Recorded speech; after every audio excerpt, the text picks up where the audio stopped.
11장. 코온이는 라그비의 창고용 방 가운데 하나를 정리하고 있었다. 그런 방이 여럿 있었다. 저택의 방이 토끼장처럼 빽빽하게 들어서 있는 데다 채틀리 가문의 사람들은 물건을 팔아 처분하는 일이 결코 없었기 때문이다. 제프리 경은 붙이는 그림을 좋아했고 모치는 16세기의 이탈리아 가구를 좋아했다. 제프리 경 자신은 교회의 제구를 넣는 조각이 새겨진 옛 참나무 함을 좋아했다.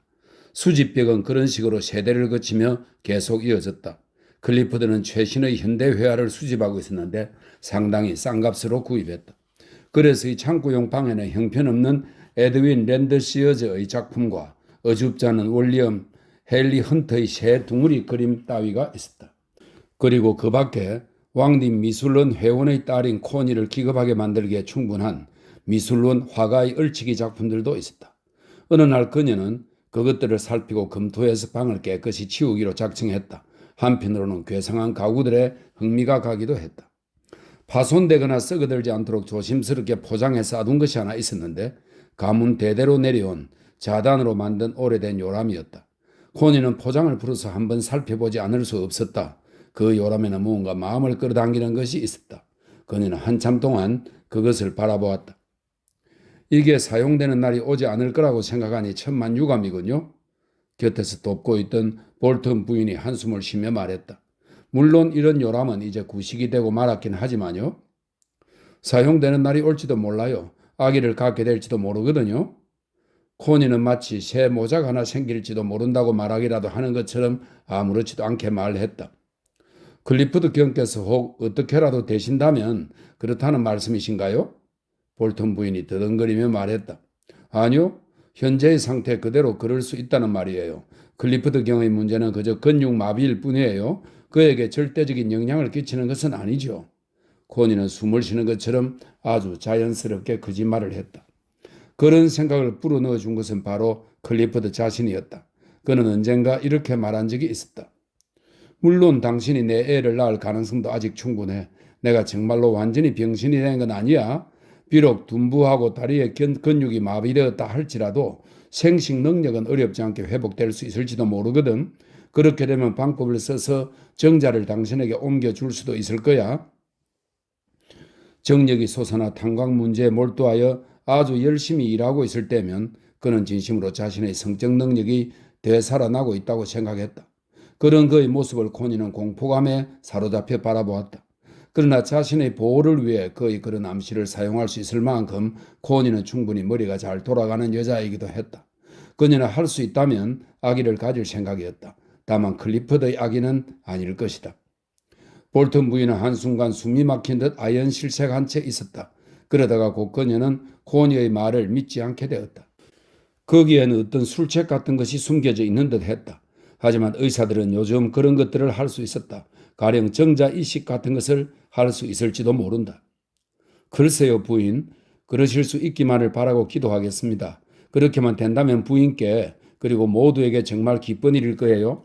참말이지 라그비에 아기가 생긴다면 그 얼마나 굉장한 일이겠어요? 그렇겠죠? 코니가 말했다. 그러고 나서 그녀는 60년 전 왕립 미술원 화가의 그림 3점을 골라 쇼틀렌즈 공작 부인이 다음에 주최하는 자선 바자 때 쓰도록 보내주고자 따로 놓아두었다.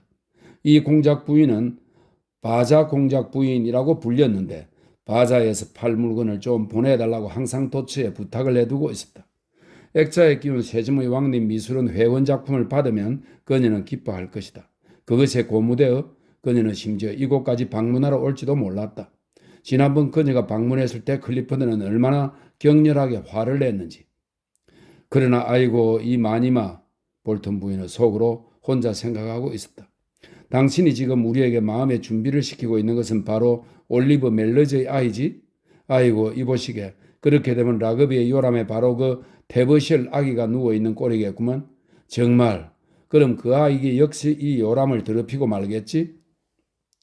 이 창고용 방에 있는 다른 여러 가지 기괴한 물건들 가운데 좀 큼지막하니 오칠을 한 검은 상자가 하나 있었는데 한 6, 70년 전쯤에 아주 훌륭한 솜씨로 정교하게 만든 것으로 상상할 수 있는 온갖 것들이 딸려있는 상자였다. 맨 윗칸에는 소형 화장 도구가 한 세트 갖춰져 있었는데 머리솔, 병, 거울, 빗, 자그마한 함 등과 심지어 세계의 아름다운 자그마한 면도날까지 안전날집에 넣어져 있었고 면도용 접시를 비롯하여 그 밖에 필요한 모든 것들이 함께 들어있었다. 그 아래 칸에는 일종의 문방구 세트가 갖추어져 있어 잉크 빨아들이는 앞지, 펜, 잉크병, 종이, 봉투, 메모용 수첩 등이 들어있었다. 그 다음 칸에는 재봉 도구 세트가 완벽하게 갖추어져 있었는데 크기가 각기 다른 3개의 가위, 골무, 바늘, 명주실과 무명실, 감침질용 등 둥근 받침돌 등이 모두 최고급품으로 완벽하게 잘 정리되어 들어있었다. 그리고 다음 칸은 일종의 소형 약품함이었는데 아편전기, 모략전기, 정향 등의 딱지가 붙은 빈병들이 차곡차곡 들어있었다. 모든 것이 완전히 새 것이었고 전부 다 넣고 닿아도 꽉 찬 소형 여행가방 정도의 크기밖에 안 되었다. 하지만 안쪽은 모든 것이 퍼즐 조각처럼 서로 꼭 들어맞았다. 안에 들어있는 병의 내용물이 엎질러질 가능성은 전혀 없을 정도로 틈이 하나도 없었다.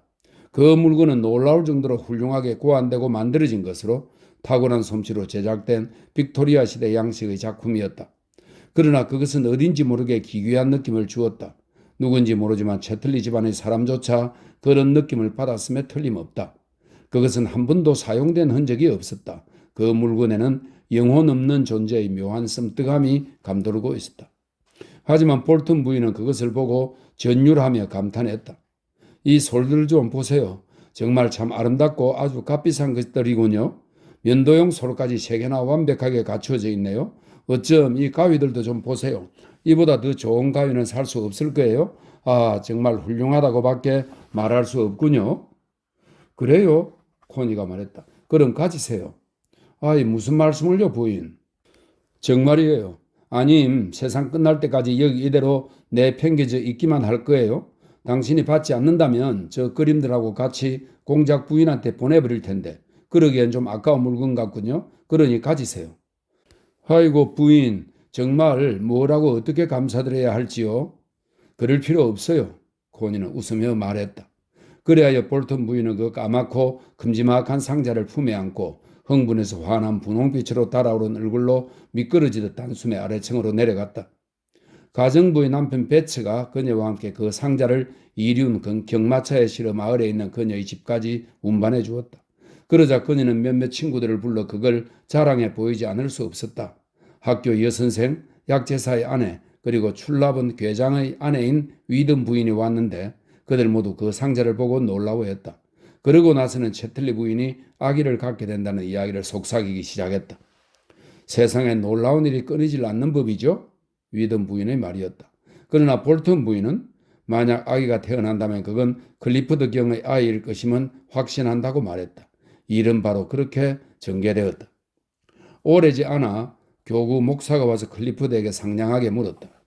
그런데 정말 라그비의 상속자가 태어날 거라고 기대해도 되는 건가요?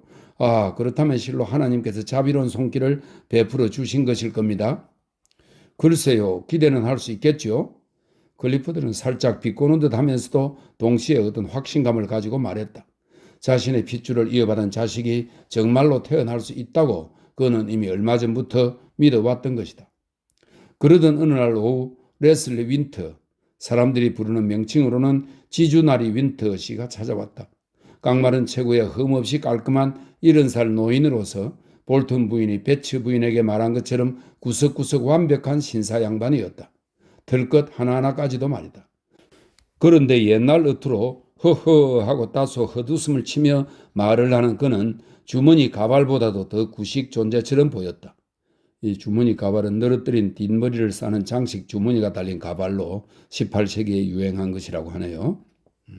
주머니 가발보다도 더 구식 존재처럼 보였다. 시간은 쏜살같이 날아가면서 이렇게 멋진 헌 깃털을 이따금 흘려놓곤 한다. 윈터 씨와 클리프드는 탄광에 대해 토론했다. 클리프드의 생각은 그의 탄광에서 나오는 석탄은 질이 떨어지는 것조차도 단단한 농축 연료로 만들 수 있는데 그 농축 연료는 어느 정도 습기가 있고 산성기가 가미된 공기를 상당히 강한 압력으로 가해 연소시키면 엄청난 열을 내며 탈 수 있으리라는 것이었다.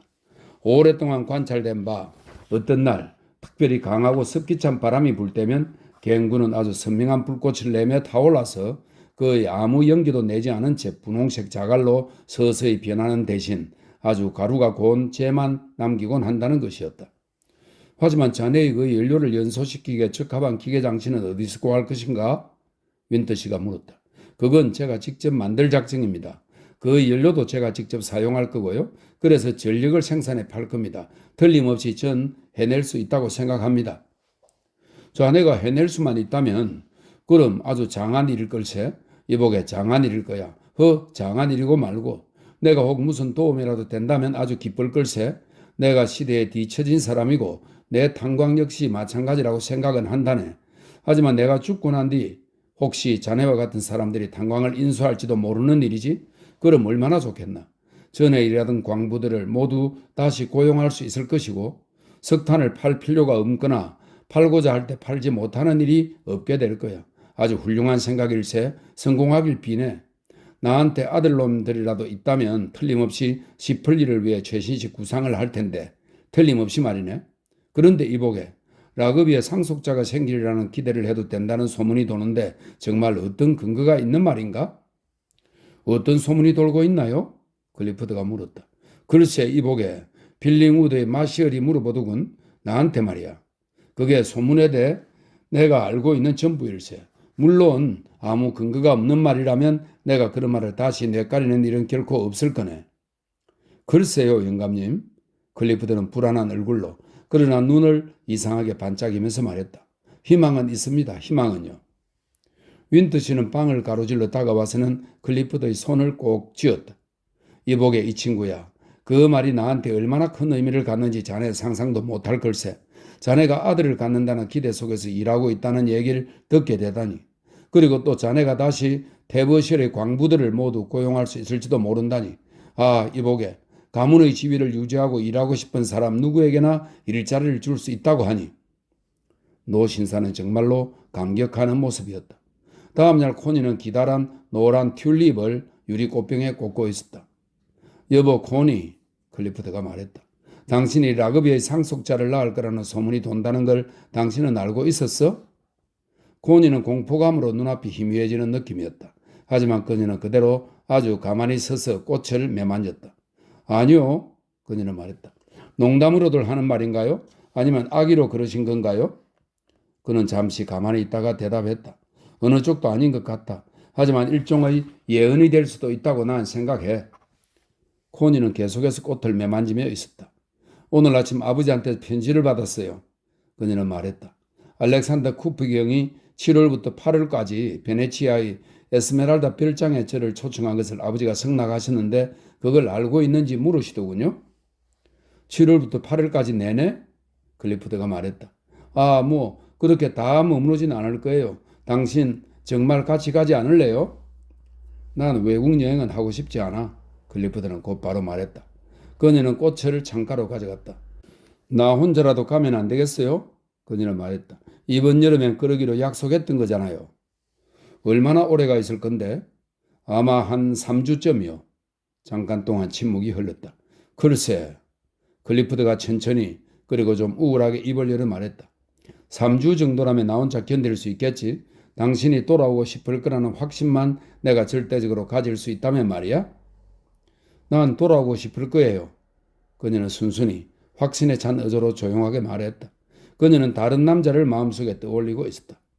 클리프드는 그녀의 확신하는 태도를 느꼈고 어느 정도 그녀를 믿었다. 돌아오겠다는 그 확신이 바로 자기 때문이라고 믿었다.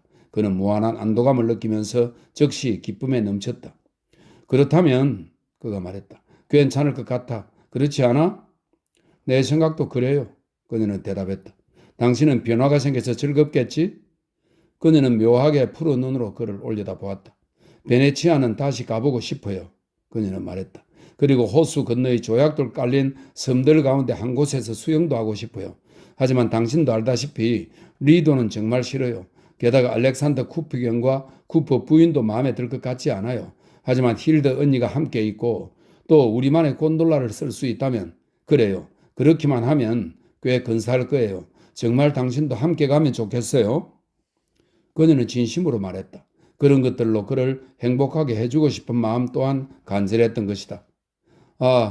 하지만 파리 북부 정거장이나 칼레이 부두에서 내가 하고 있을 꼴을 생각해 보아. 그게 뭐 어땠어요? 전쟁에서 부상당한 사람들이 침상 의자에 실려 여행하는 모습은 요즘 종종 볼 수 있는 광경이에요. 게다가 우린 모터 의자로 내내 움직일 텐데요, 뭐? 장정을 두 사람은 데리고 가야 할걸? 아, 아니에요. 필드만 데리고서도 해 나갈 수 있을 거예요. 장정 한 사람쯤이야 가는 곳에서 언제든지 구할 수 있을 거니까요. 그러나 클리퍼드는 머리를 가로저었다. 올해는 안 돼, 여보. 아무래도 올해는 안 되겠어. 내년에는 어디 한번 해보기로 하지. 그녀는 우울한 얼굴로 방에서 나갔다. 내년이라. 내년이면 어떻게 되어 있을까? 그녀 자신도 정말 베네치아에 가고 싶은 것은 아니었다. 다른 남자가 생긴 이상 적어도 지금은 가고 싶지 않았다. 그러나 그녀는 일종의 자기 훈련 삼아 가려고 했다. 그리고 또 그녀가 임신을 하게 되는 경우 베네치아에서 연인이 생겨 그렇게 되었다고 클리프드가 생각할 수 있기 때문에 가려는 것이기도 했다. 벌써 5월이었는데 6월에 출발하기로 되어 있었다. 항상 이렇게 계획되어 있는 일들, 항상 미리 계획된 일이 있는 생활, 우리를 움직여 쉴 새 없이 몰아가는 삶의 바퀴들, 우리가 정녕 아무 통제도 할 수 없는 수레바퀴들. 5월이었지만 다시 춥고 축축한 날씨였다. 춥고 축축한 5월, 곡식과 목초가 자라는 데야 좋겠지. 곡식과 목초가 요즘엔 아주 중요한 것이니까 말이야. 코니는 어스웨이트에 가야 할 일이 있었다.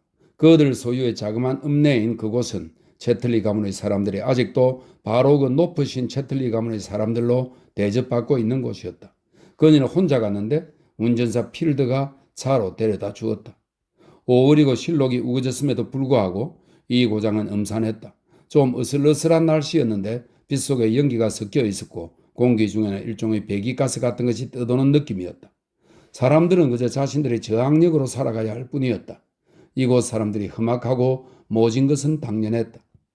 집들이 길게 흩어져 여기저기 불결하게 늘어선 테버쉘 마을 사이로 차는 오르막길을 힘들게 올라갔다.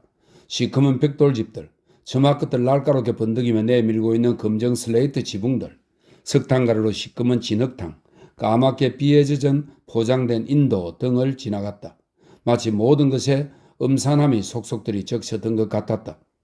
자연의 아름다움이 완전히 말살되고 삶의 즐거움이 완전히 말살되었으며 어떤 새나 짐승이든지 다 지니고 있는 균형미에 대한 본능이 완전히 부재하고 인간적 직관력이 완전히 사밀해버린 풍경은 정말 소름 끼칠 정도였다. 식료품 가게의 산더미처럼 쌓여있는 비누하며 야채 가게의 대황과 레몬 무더기, 모자 가게에 걸린 저 끔찍한 모자들, 모든 것이 참으로 추하게 지나갔고 그 뒤를 이어 석고판에 금박을 씌운 흉측한 영화 광고판에는 비에 젖은 그림에 여인의 사랑이라고 쓰여 있었으며 그 뒤에 새로 지은 커다란 초기 감리교파 예배당이 나타났는데 황량하게 드러난 벽돌이며 녹색과 진자주색 유리로 된 창들을 커다랗게 창문에 달고 있는 모습은 실로 원시적이라 하고도 남을만 했다. 웨슬리파의 예배당은 좀 더 높이 솟아 있었는데 시커먼 벽돌 건물로 철책 울타리와 시커먼 관목숲 뒤편에 우뚝 서 있었다. 스스로를 우월하게 여기는 조합교회파의 예배당은 거친 사암으로 지어졌고 그다지 높지는 않은 첨탑이 세워져 있었다. 그리고 바로 그 너머로 보이는 새로 지은 학교 건물들은 값비싼 분홍색 벽돌로 지은 것으로 자갈을 깔고 철책을 두른 운동장이 있었으며 모든 것이 아주 당당해 보이면서 예배당과 감옥을 동시에 연상시키는 모습이었다. 마침 5학년 여학생들이 음악 수업을 받고 있었는데 막 라미도라 발성 연습을 마치고 즐거운 어린이 노래 한 곡을 부르기 시작했다. 그런데 그보다 더 노래답지 못한, 즉 자연스러운 노래와 거리가 먼 것은 아마 상상하기가 불가능하리라. 이상하게 외치며 악쓰는 소리만이 곡조랍시고 신용을 하면서 내질러지고 있었다. 그것은 야만인들의 소리와도 달랐다. 야만인들의 소리에는 미묘한 리듬이라도 있기 때문이다. 동물들의 소리와도 달랐다. 동물들이 외칠 때는 그래도 뭔가 의미하는 바가 있는 법이다. 그것은 지구상의 그 어떤 것과도 다른 소리였다. 그런데 그것을 노래라 일컫고 있는 것이다. 필드가 차에 연료를 채우고 있는 동안 코니는 앉아서 가슴이 짓눌리는 듯한 느낌으로 듣고 있었다. 이런 인간들, 살아있는 직관력을 깡그리 잃어버린 채 그저 기묘한 기계적인 고함 소리와 썸뜩한 의지력만 남아있을 뿐인 이런 인간들은 과연 도대체 뭐가 될 수 있단 말인가? 석탄 운반차가 빗속에서 덜커덕거리며 언덕을 내려오고 있었다. 빌드는 차를 출발시켜 위쪽으로 몰았고 크긴 했지만 황량해 보이는 포목점과 옷가게 그리고 우체국을 지나 쓸쓸한 작은 시장터로 접어들었다. 선술집이 아니라 여관이라고 지칭하는 외판원이 주로 머무르곤 하는 태양여관의 문간에서 샘 블랙이 밖을 내다보고 있다가 채틀리 부인의 차를 보고는 꾸벅 머리 숙여 인사했다. 교회가 검은 나무들 사이 왼쪽으로 좀 떨어진 곳에 서 있었다. 차는 이제 내리막길로 미끄러지듯 굴러 광부들의 팔을 지나갔다. 이미 웰링턴, 넬슨, 세계의 술통 그리고 태양여관 등을 지나쳐 이제 광부들의 팔을 지나고 있었는데 이어 기계공들의 회관이 나타났고 그 뒤에 새로 지어 거의 화려하다고 할 광부들의 복지회관이 이어졌다. 그러고 나자 차는 새로 지은 몇 채의 별장들을 지나 거무죽죽한 산 울타리와 거무튀튀한 초록 들판 사이로 스택스 게이트를 향해 나 있는 시커먼 길로 빠져나왔다. 테브시얼, 이게 바로 테브시얼이다. 즐거운 영국, 섹스피어의 영국이라는 곳이다. 천만에 코니가 이곳에 와서 살게 된 일에 깨닫게 된 바 이곳은 바로 오늘날의 영국이었다. 이곳은 새로운 종류의 인간을, 즉 돈과 사회적 정치적 측면에 있어서 과도하게 의식적이지만 자연스럽고 직관적인 측면에 있어서는 죽어버린 그저 죽었을 따름인 그런 인간을 만들어내고 있었다. 그들 모두 반은 죽은 시체인 존재들이었다. 하지만 나머지 반은 고집스럽고 끔찍한 의식이 있었다. 그 모든 것에는 무언가 소름 끼치고 음험한 것이 있었다. 그것은 일종의 저승 같은 암흑 세계였다. 그리고 전혀 헤아릴 수가 없었다. 반쯤 죽은 시체가 반응하며 움직이는 것을 우리가 어떻게 이해할 수 있단 말인가. 커다란 화물 트럭에 가득 타고서 메틀로그로 소풍을 가리고 떠나는 셰필드의 제강 노동자들을 보았을 때 인간 같은 모양을 한 그 괴상하고 뒤틀린 자그마한 존재들을 보았을 때 코니는 창자가 꺼지는 듯 하면서 이런 생각이 들었다. 아, 하나님, 인간은 같은 인간에게 대체 무슨 짓을 한 건가요? 지도자라는 사람들은 동료 인간들에게 대체 무슨 짓을 가해온 건가요? 그들은 동료 인간들을 인간다움 이하로 전락시켜 버렸나이다. 그래서 이제 인간의 우애라곤 더 이상 존재할 수 없게 되었나이다. 그저 악몽 같기만 한 세상이 되었습니다. 그녀는 물결처럼 덮쳐오는 공포감 속에서 그 모든 것에 대해 모래알을 씹는 듯한 잿빛 절망을 느꼈다. 산업노동자 대중이 저런 존재들이고 상류계급은 그녀가 아는 바로라면 아무런 희망이, 정말 더 이상 아무 희망이 없었다. 그런데 그녀는 지금 아기를, 라그비의 상속자를 낳고 싶어 하는 것이다. 라그비의 상속자를 말이다. 그녀는 두려움에 몸서리를 쳤다. 그렇지만 멜러즈도 바로 이 모든 것에서 나왔다. 그렇다. 하지만 그 역시 그녀만큼이나 이 모든 것과 떨어져 있는 사람이었다. 그 사람조차도 인간에 대한 형제에는 하나도 남아있지 않았다. 그건 죽어 없어져 버렸다. 인간의 형제에는 죽어 없어진 것이다. 이 모든 것에 관한 한 멀리 떨어져 있는 것과 절망하는 것만이 남아있을 뿐이다. 그리고 이게 바로 영국, 거대한 몸체의 영국이었다. 그 중심부로부터 차를 타고 지나쳐 나오면서 코니가 깨달은 것은 바로 이 사실이었다. 차는 스택스 게이트를 향하여 올라가고 있었다. 비가 멎어가고 있었고 대기 중엔 묘하게 투명한 오월의 광채가 서리기 시작했다. 이 고장의 지형은 물결치듯 길게 기복을 이루며 뻗어나갔는데 남쪽으로는 피크 고원지대를, 동쪽으로는 맨스필드와 노팅엄을 향하고 있었다. 코니가 지금 가고 있는 방향은 남쪽이었다. 높은 지대로 올라가자 구릉지며 뻗은 대지의 한 언덕 위에 우람찬 덩치의 위솝 성이 암회색 모습을 어렴풋하게 드러내고 있는 것이 왼쪽으로 보였다. 그 아래쪽으로는 새로 지은 듯한 불그스름하니 회반죽을 바른 광부들의 주택들이 보였고 다시 그 아래쪽으로는 커다란 탄경으로부터 시커먼 연기와 하얀 전기가 커다란 깃털무리를 이루며 솟아오르고 있었다. 매년 수천 파운드에 이르는 막대한 돈을 공작과 그 밖의 여러 주주들의 호주머니에 꼭꼭 채워 넣어준 탄경이었다. 그 우람한 옛 성은 이제 폐허가 되었지만 저 아래쪽에서 깃털무리 같은 시커먼 연기와 하얀 전기가 습기찬 대기 위로 물결치듯 올라가는 것을 내려다보며 낮게 뻗은 구릉의 능선 위로 그 거대한 덩치를 여전히 들이우고 있었다. 모퉁이 하나를 돌고 차는 높은 평지를 달려 스택스 게이트를 향해 갔다. 이 큰 길에서 보이는 스택스 게이트의 모습이라곤 그저 거대하고 화려한 새 호텔, 즉 코닝즈비 가문의 문장이라는 이름의 호텔밖에 없었는데 빨갛고 하얀색에다 금칠을 한 이 호텔은 길에서 떨어져 야만스러울 정도로 덜그렇게 서 있었다.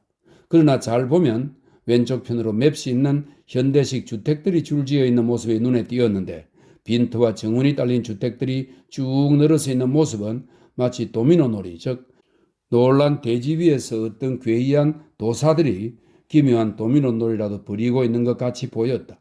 그리고 이 주택가 너머 저 뒤쪽으로 놀랍고 경악스럽고 우뚝 높이 솟아오른 것들은 모두 진짜 현대식 탄광 건물들이었는데, 화학공장과 긴 수평 갱도들이 이제까지 인간이 한 번도 본 적 없는 갖가지 모양을 하고 거대하게 늘어서 있었다. 탄광의 축바지와 갱구 그 자체는 거대한 신식 시설물 사이에서 아주 보잘것없어 보였다. 그리고 바로 이 탄광 앞으로 도미나의 폐 같은 집들은 일종의 놀라움에 사로잡힌 채 판이 벌어지기를 기다리면서 언제까지나 그렇게 서 있는 것이었다. 이것이 바로 전쟁 후 지상에 새로 생겨난 스택스 게이트였다. 그러나 사실은 코니조차도 모르고 있었지만 그 호텔이란 것 아래쪽으로 반마일쯤 내려간 곳에 바로 옛 스택스 게이트가 있었다. 오래된 작은 탄경 하나와 거무스름한 낡은 벽돌 주택들이 있었고, 예배당이 한두 곳, 가게가 한두 집, 그리고 자그마한 선술집도 한두 군데 있는 곳이었다. 그러나 그곳은 이제 더 이상 의미가 없었다. 거대한 깃털 모양의 연기와 전기는 저 위쪽 높은 곳에 위치한 새 공장에서 솟아올랐으니 그곳이 이제 스택스 게이트였다. 거기에는 예배당도 선술집도 심지어 가게 하나도 없었다. 오직 거대한 공장만이 모든 신들에게 각각 할당된 사원이 있는 현대의 성지 올림피아로서 우뚝 서 있었다. 그리고 시범주택들과 호텔이 있을 따름이었다. 그런데 그 호텔은 비록 인류처럼 보였지만 사실은 광부들의 선술집에 지나지 않았다.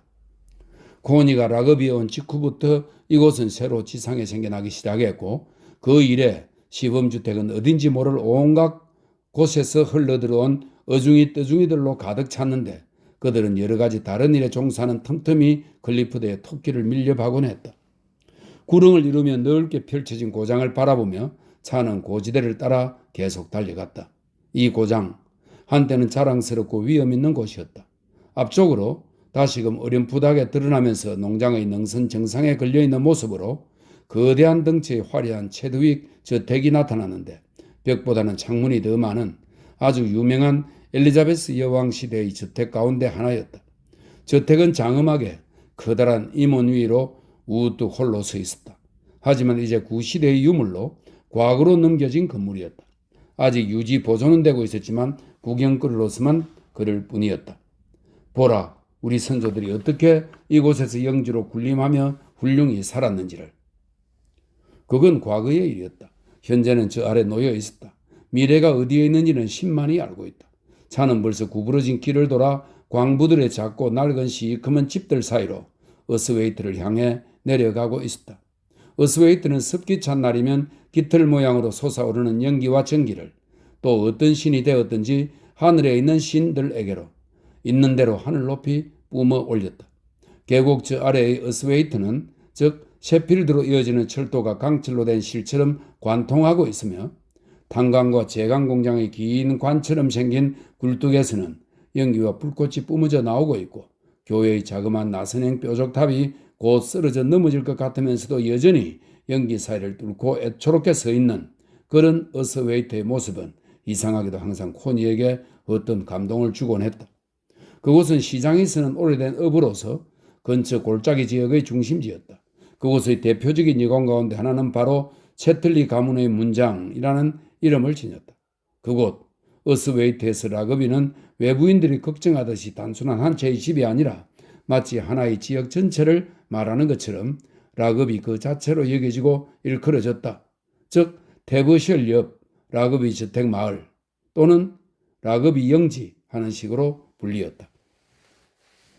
광부들의 집은 시커먼 모습을 하고 있고 포장된 인도를 따라 같은 높이로 줄지어 서 있었는데, 100년 이상 된 광부들의 주택들이 그러하듯 서로 다정하게 오밀조밀 붙어 있었다. 길을 따라 쭉 그런 집들이 이어져 있었다. 길은 어느덧 거리로 접어들었고, 그래서 거리를 따라 아래로 내려가면서 성과 대저택들이 유령 같긴 하지만 여전히 우뚝 솟아 군림하고 있는 그 탁 트이고 구렁진 고장의 풍경을 금방 잃어버리게 되었다. 이제 복잡하게 뒤얽힌 모습을 그대로 드러낸 철로 바로 위쪽에 이르렀고, 그러자 곧바로 주물 공장들과 그 밖의 다른 공장들이 주위를 가로막으며 나타났다. 이것들은 너무 크고 높아서 벽만 보일 정도였다. 쩌렁쩌렁 부딪히는 쇳소리가 엄청나게 크게 울려댔었고, 거대한 화물 트럭들이 땅을 뒤흔들어대며 달렸으며 기적소리는 요란스럽게 비명을 질러대었다.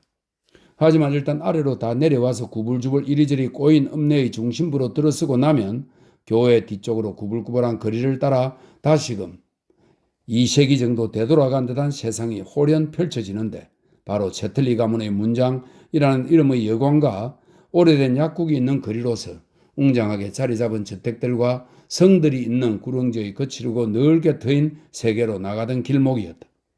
그러나 모퉁이에서 경찰관 한 사람이 서서 손을 들어 차를 세웠다. 쇠를 가득 실은 세대의 화물 트럭이 교회 건물을 불쌍하게도 뒤흔들어대면서 지나가고 있었다. 화물 트럭이 다 지나가고 나서야 경찰은 채틀리 부인에게 경례를 올릴 수 있었다. 그런 곳이었다. 오래된 시가지의 꾸불꾸불한 거리를 따라 낡고 시커먼 광부들의 주택이 무리를 지어 빽빽하게 들어서 있었고, 그 사이로 길이 대충 나 있었다. 그리고 그 길을 지나자마자 곧바로 그보다 나중에 지은 좀 더 크고 밝은 분홍빛을 띤 집들이 줄지어 나타나 골짜기를 다닥다닥 덮고 있었는데, 그보다 현대적인 직종의 노동자들이 사는 주택이었다. 그리고 그곳 너머로 저쪽에 다시금 성들이 있는 넓은 구릉지대가 펼쳐졌는데, 그곳에서는 연기가 전기와 뒤섞여 물결치듯 피어오르고 있었으며, 거칠고 불거스름한 벽돌 건물이 다닥다닥 여기저기 이어져 때로는 분지에 때로는 비탈진 능선을 따라 무섭도록 추한 모습으로 생긴 지 얼마 안 된 탄광부락을 이루고 있었다. 그리고 그 사이로, 바로 그 안쪽 사이로 마차를 타고 시골 오두막에서 살던 옛 영국의 자취가, 로빈후드 시절까지도 더듬어 볼 수 있는 옛 영국의 자취가 군데군데 초라한 숲으로 아직 남아 있었고, 그곳을 광부들은 일이 없을 때면 억압된 사냥 본능으로 음울하게 어슬렁거리곤 했다. 영국이여, 영국이여. 그러나 과연 뭐가 나의 영국이란 말인가? 영국의 웅장한 엘리자베스 시대 저택들은 사진을 찍으면 아주 근사해 보이고, 엘리자베스 여왕 시대 사람들과 연결되어 있다는 환상을 일으킨다. 또 근사한 옛 저택들도 훌륭하신 앤 여왕 시대나 톰 존스의 시대로부터 내내 거기 그렇게 우뚝 서 있었다. 그러나 이미 황금색을 잃은 지 오래인 우중충한 치장 벽토 위에는 금댕과 석탄가루가 떨어져 시커멓게 쌓여 있었다. 그래서 하나씩 그 근사한 저택들은 웅장한 엘리자베스 시대 저택들과 마찬가지로 버려졌으며 이제는 흘리고 있는 중이다. 그리고 영국의 시골 오두막 집들의 경우는 저기 그대로 남아있긴 하다. 아무 희망도 없는 시골을 회반죽칠로 온통 다닥다닥 덮은 저 벽돌 주택들의 모습으로 말이다. 이제 그 웅장한 엘리자베스 시대 저택들이 흘려가고 있는 참이므로 조지 왕조의 저택들 역시 사라져가고 있다. 조지 왕조의 완벽한 옛 대저택인 블리칠리조차 바로 지금 코니가 차로 지나가고 있는 그 순간 흘리고 있는 중이었다. 보수가 완벽하게 잘 되어 있고 전쟁 전까지 웨드비 가문이 화려하게 살았던 저택이었다. 그러나 이제는 너무 커서 유지비가 너무 많이 들고 주변의 고장 풍경과도 어울리지 않는 흉물이 되고 말았다. 상류 계급의 사람들은 돈이 벌리는 과정을 봐야 하는 부담 없이 돈을 쓸 수 있는 보다 기분 좋은 곳을 찾아 떠나가고 있었다. 이것이 역사라는 것이다. 하나의 영국이 다른 영국을 지워 없앤다. 탄광들은 큰 저택들을 부유하게 해주었다. 그런데 이제 그 탄광들이 이미 그 전에 시골 오두막 집들을 지워 없애버렸던 것처럼 그 부유한 저택들을 지워 없애고 있는 것이다. 산업사회의 영국이 농업사회의 영국을 지워 없애는 것이다. 하나의 의미가 다른 의미를 지워 없앤다. 새로운 영국이 옛 영국을 지워 없앤다. 그리고 그 연쇄는 유기적으로 일어나는 것이 아니라 기계적으로 일어난다. 유황계급에 속한 코니는 옛 영국에 대한 미련을 버리지 않고 계속 간직하고 있었다.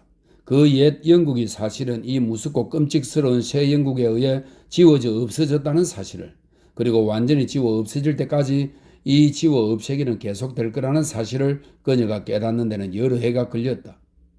프리칠리가 사라졌고 이스트우드가 사라졌고 시플리도 사라지고 있었다. 지주나리 윈터시가 사랑하는 시플리도 말이다. 코니는 잠깐 시플리에 들렀다. 이 문의 뒤쪽 출입문은 탄갱철도의 건널목 바로 근처에 나 있었다. 시플리 탄갱 그 자체는 이문의 나무들 바로 너머로 보였다. 출입문은 열려 있었는데 광부들이 사용하는 통행료가 이문을 통해서 나 있기 때문이다. 이문에는 출입하는 광부들의 모습이 늘 보였다.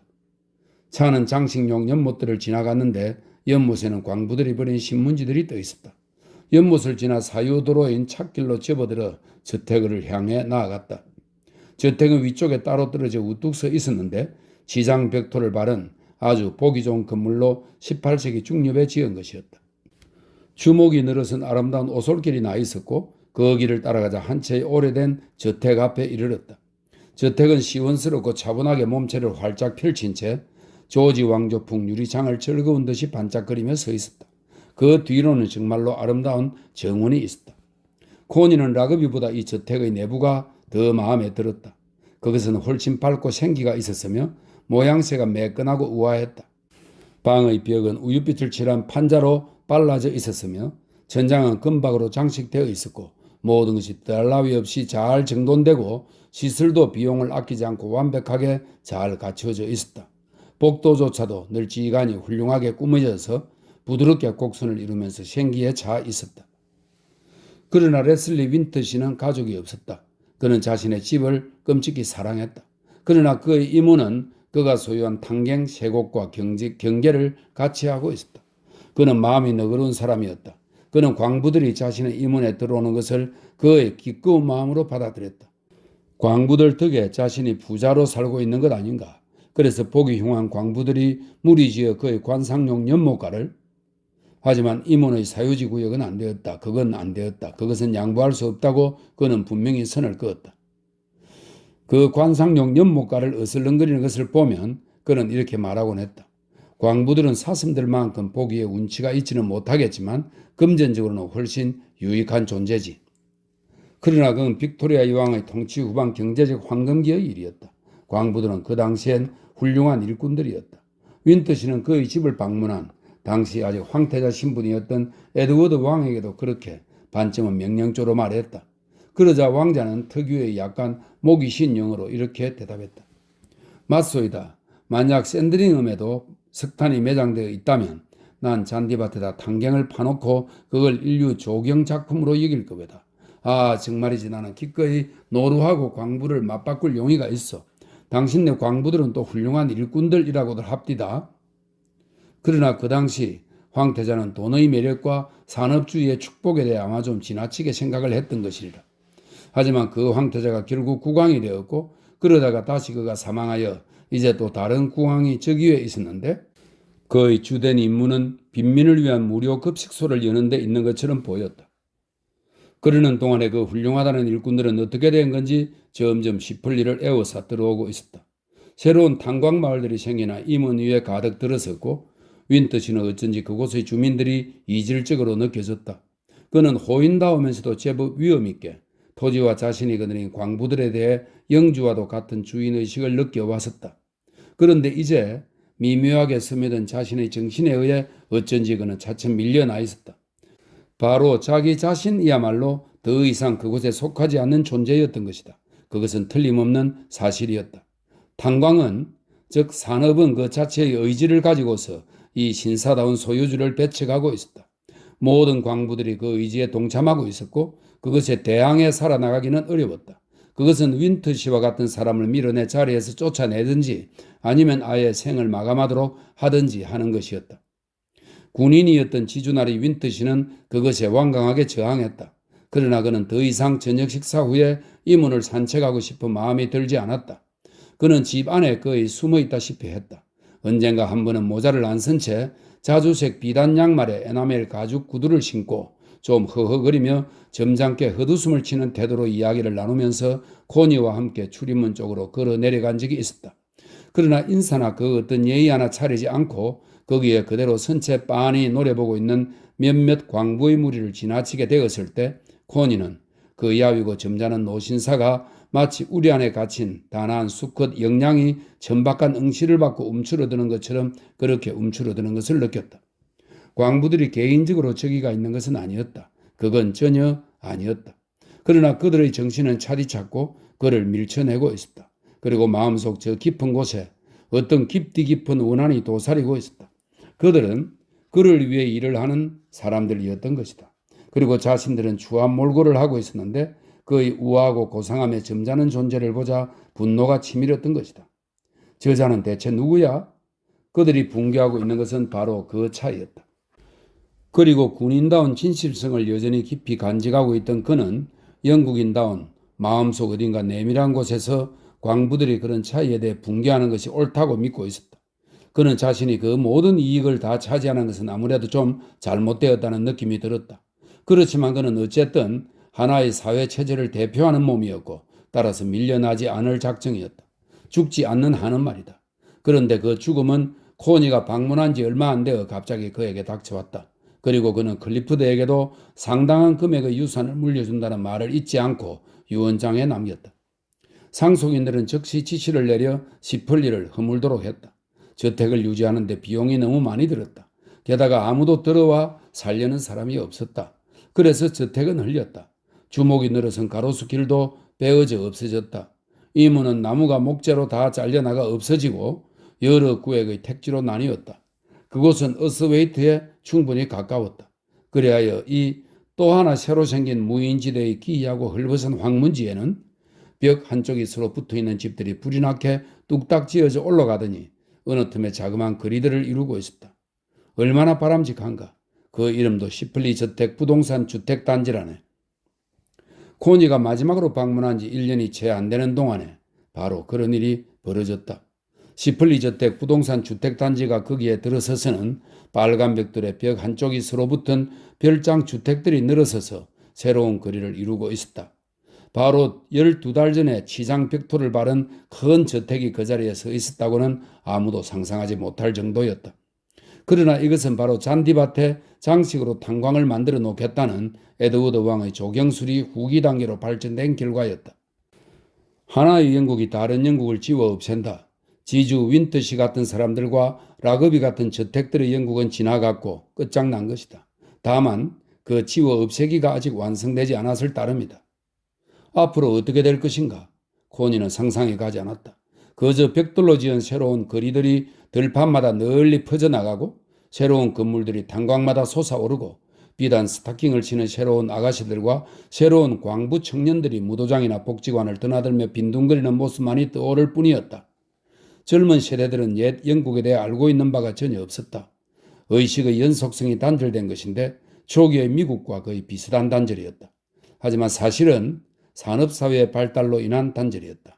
과연 앞날은 어떻게 될까? 코니는 항상 앞날 같은 건 없다고 느꼈다. 그녀는 모래 속에다 머리를 쳐박고 현실로부터 도피하고 싶은 마음이었다.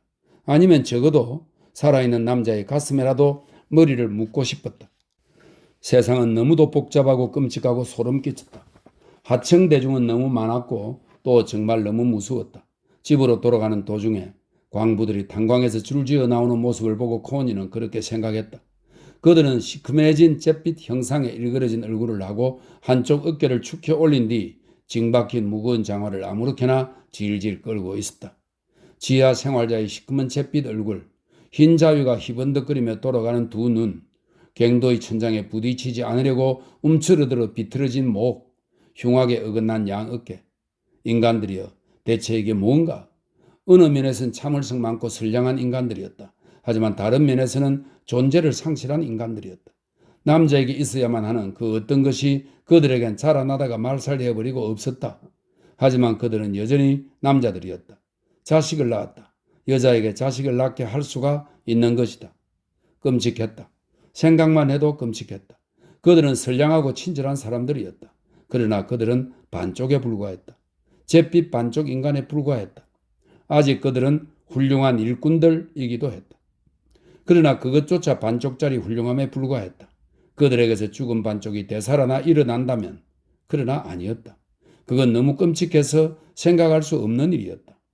코니는 산업 노동자 대중이 정말 한없이 두려웠다. 그녀에게 그들은 너무나 소름 끼치는 존재로 보였다. 그들의 삶의 아름다움이나 직관이라고는 전혀 없고 항상 갱 속에서만 삶을 보내는 존재였다. 그런 남자들에게서 자식들이 태어난다니, 아, 하나님 맙소사. 하지만 멜르즈도 그런 아버지에게서 태어난 사람이었다. 물론 꼭 그런 것은 아니었다. 40년 전이라면 남성성이 지금과는 달라도 아주 엄청나게 달랐을 때이다. 그때만 해도 지금처럼 철과 석탄이 남자의 육체와 영혼을 깊숙한 데까지 파먹어 들어가지는 않았을 것이다. 살아있지만 추함의 화신들, 그들 모두 과연 어떻게 될 것인가? 혹시 석탄이 없어지면 그들도 함께 지상에서 다시 사라질지 모른다. 석탄이 부르는 소리를 듣고 어디선가 수천 수만의 떼를 지어 나타난 존재이니까. 그들은 혹시 석탄층에 딸린 괴상한 동물군에 불과한지도 몰랐다. 또 다른 실체를 지닌 존재로서 그들은 석탄의 원소들을 위해 봉사하는 일종의 원소 생물들이었다. 금속 노동자들이 철이라는 원소를 위해 봉사하는 원소 생물인 것처럼 말이다. 인간이지만 인간이 아니라 석탄이나 철이나 진흙에서 생겨난 생명체였다. 탄소, 철, 규소 등과 같은 원소에 딸린 동물군, 즉 원소 생물 말이다. 혹시 그들에게는 석탄의 광택, 철의 무게와 푸르스름한 빛깔과 단단함 또는 유리의 투명함 같이 광물질의 그 괴상하고 비인간적인 어떤 아름다움이 있는지도 몰랐다. 광물계의 괴상하고 흉측한 원소 생물 같은 존재, 물고기가 바다에 속하고 벌레가 썩은 나무에 속하듯이 그들은 석탄, 철, 진흙 등에 속한 존재였다. 광물의 분해가 낳은 생명체였다. 코니는 집에 돌아오게 되어 그래서 현실로부터 숨을 수 있게 되어 기뻤다. 클리포드에게 짓거리는 것조차 즐거울 정도였다.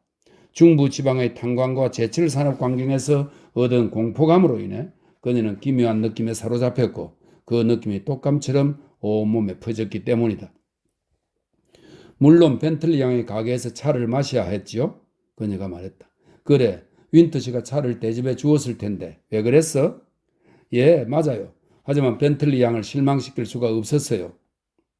벤틀리 양은 경박한 노처녀로 코가 좀 크고 성격이 낭만적이었는데 성찬식에 어울릴 만한 조심스러움과 열성으로 차를 대접하곤 했다.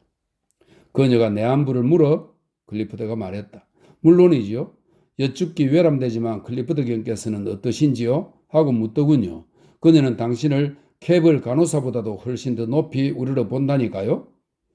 이 캐블 간호사는 이 영국의 영웅적인 간호사라고 하네요. 1차 세계대전 중에 독일군에 총살당한 사람이라고 합니다.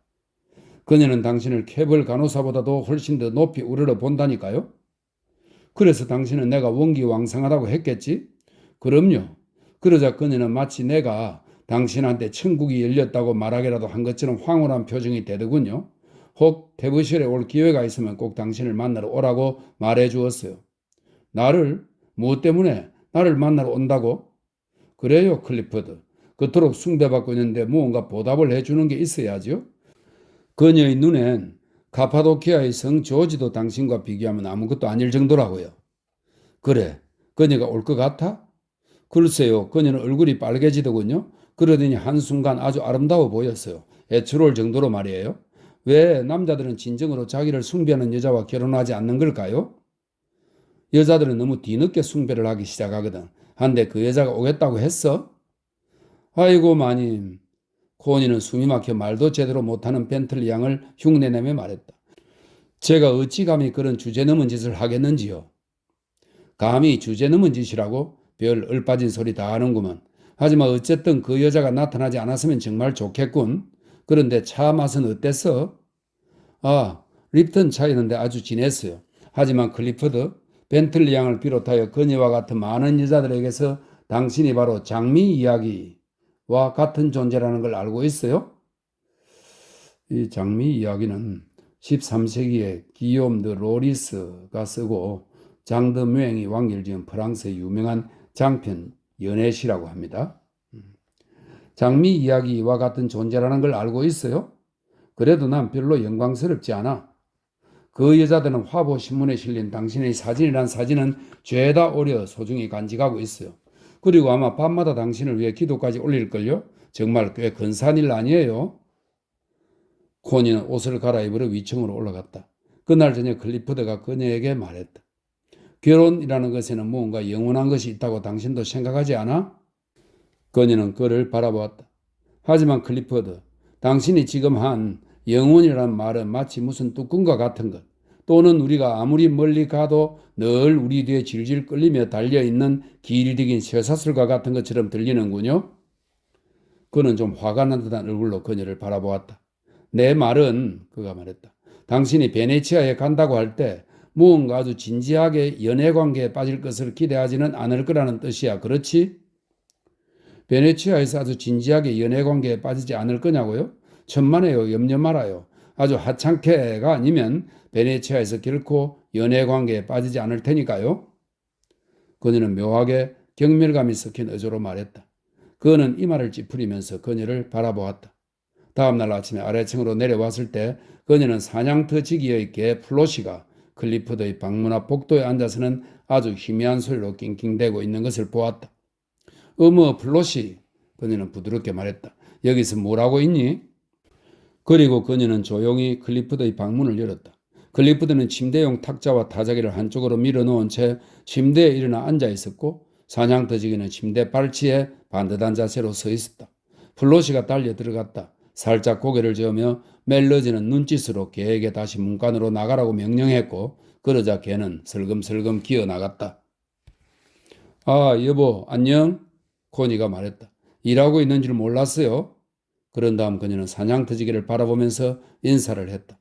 그는 답하는 인사말을 뭐라고 중얼거리면서 멍한 듯이 그녀를 바라보았다. 그러나 그녀는 단순히 그가 거리 있는 것만으로도 정열의 기운이 확 끼쳐오는 것을 느꼈다. 내가 일을 방해했나요, 클리퍼드? 미안해요. 아니야, 괜찮아. 별로 중요한 일도 아니야. 그녀는 방에서 다시 가만히 나와서는 위층의 파랗게 칠한 내실로 올라갔다.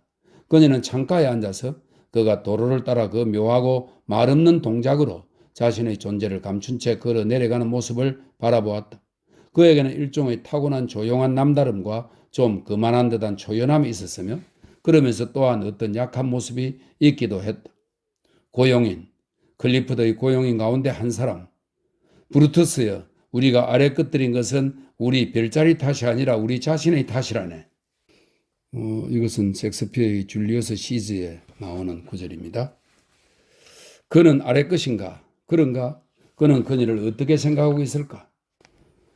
날씨가 화창한 어느 날 코니는 정원에서 일하고 있었고 볼턴 부인이 곁에서 돕고 있었다. 어떤 이유에서인지 두 사람은 사람들 사이에 존재하는 그 뭐라 설명할 수 없는 공감의 넘나드는 물길 속에서 서로에게 끌렸다.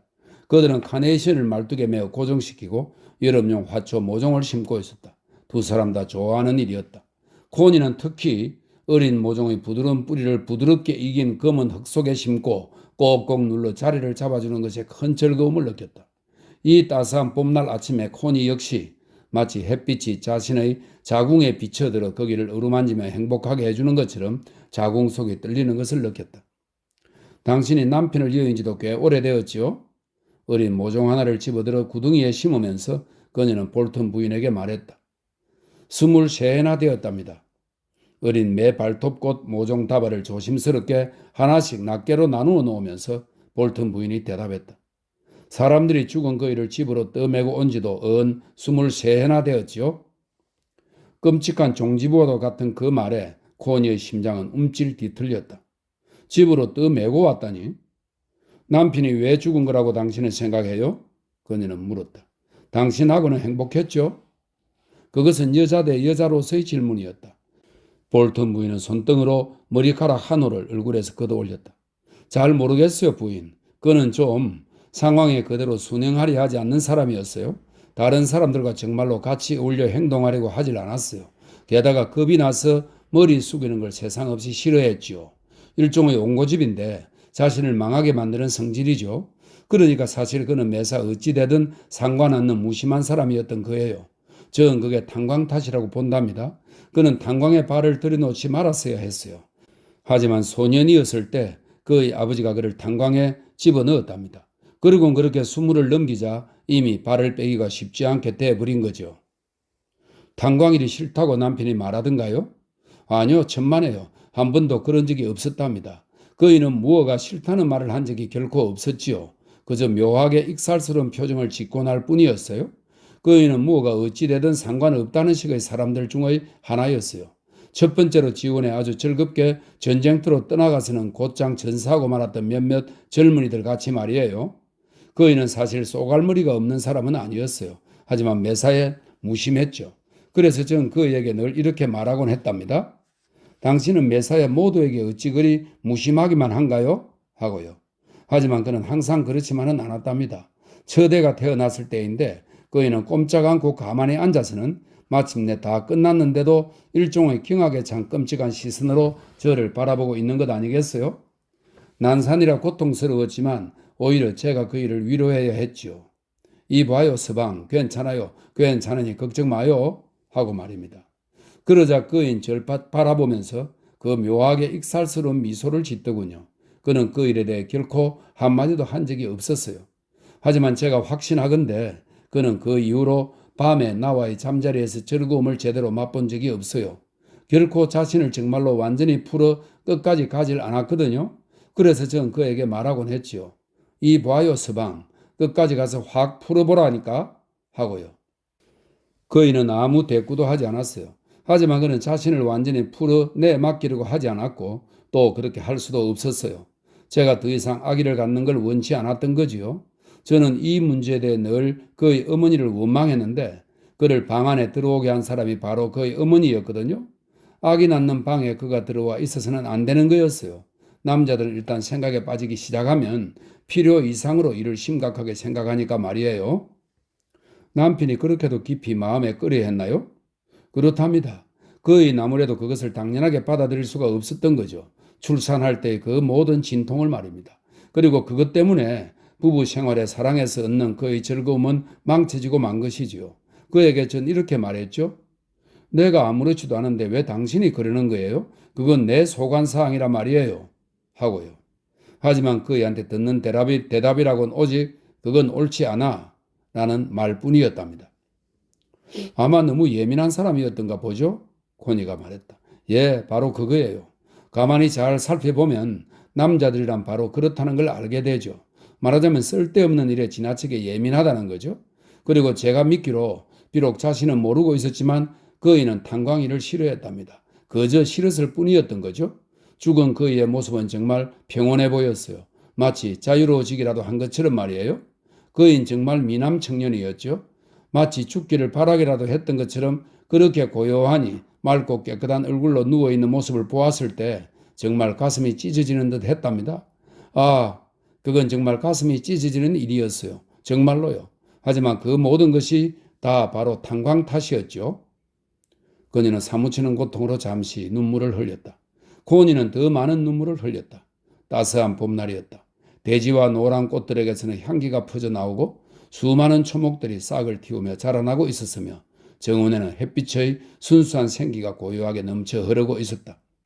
참으로 견디기 힘든 일이었겠군요. 코니가 말했다. 아 부인, 처음엔 전혀 실감이 나질 않았답니다. 제가 할 수 있는 말이라곤 그저 이런 것뿐이었죠. 아 여보, 대체 무엇 때문에 이렇게 날 버리고 떠나고 싶어 한 거죠? 울부짖으며 오직 그 말만 외쳤지요. 하지만 어쩐지 그가 돌아올 것만 같이 느껴졌답니다. 하지만 당신이 남편을 버리고 떠나고 싶어 한 것은 아니었잖아요. 코니가 말했다. 아 물론이지요 부인. 그저 제가 바보같이 그렇게 울부짖었던 것뿐이지요. 그리고 그가 돌아오리라는 기대도 계속 버리지 못했지요. 밤에 특히 더 그랬답니다.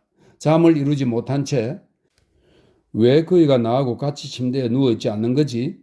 하는 생각만 계속 들었죠. 마치 제 감정이 그이가 죽고 없다는 것을 믿으려 하지 않는 것과도 같았답니다.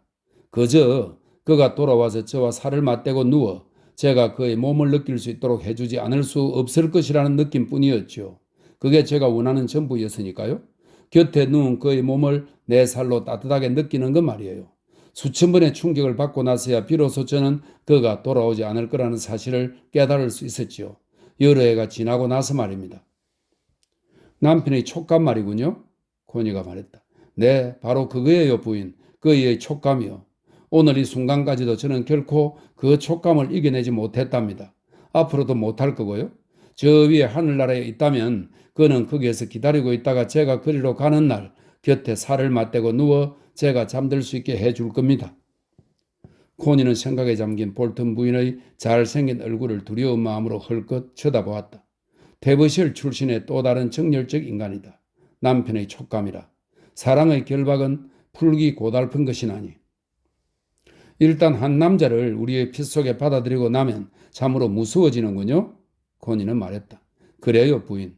그리고 바로 그것 때문에 그토록 쓰라린 아픔을 느끼게 되는 것이랍니다. 남편이 죽기를 사람들이 바랐다고 느끼는 거예요. 또 탄광이 남편을 정말로 죽이고 싶어 했다고 느끼는 거고요. 아, 저는 느꼈지요. 탄광이, 그리고 탄광을 경영하는 사람들이 없었다면 남편이 나를 버리고 떠나는 일은 없었을 텐데 하고 말이에요. 그들은 모두 한 여자와 한 남자가 함께 있을 때 둘을 서로 떼어놓고 싶어하는 존재예요. 두 사람이 육체적으로 함께 있을 때 말이죠. 고니가 말했다. 맞습니다, 부인. 세상에는 무정한 사람이 정말 많아요. 그래서 매일 아침 그이가 일어나 탄광으로 갈 때면 전 그게 잘못되고 또 잘못된 일이라고 느끼곤 했지요. 하지만 그이가 달리 뭘 어떻게 할 수 있었겠어요? 남자가 뭘 어떻게 할 수 있겠어요?